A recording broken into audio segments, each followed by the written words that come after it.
حضرت انس بن مالک رضی اللہ تعالیٰ عنہ سے مروی ہے کہ رسول اللہ صلی اللہ علیہ وآلہ وسلم ایک نوجوان کے پاس آئے۔ وہ موت کی کشمکش میں تھا۔ آپ صلی اللہ علیہ وآلہ وسلم نے فرمایا، تم اپنے آپ کو کیا محسوس کر رہے ہو؟ اس نے کہا، اے اللہ کے رسول، میں اللہ تعالیٰ سے رحمت کی امید رکھتا ہوں اور اپنے گناہوں سے بھی ڈرتا ہوں۔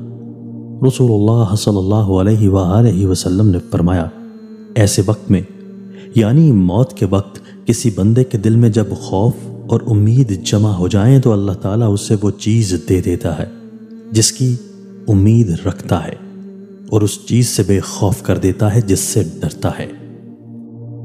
دوستو، اللہ تعالیٰ ہمیں ان احادیث مبارکہ پر عمل کرنے اور اپنی زندگیوں کو سنوارنے کی توفیق عطا فرمائے۔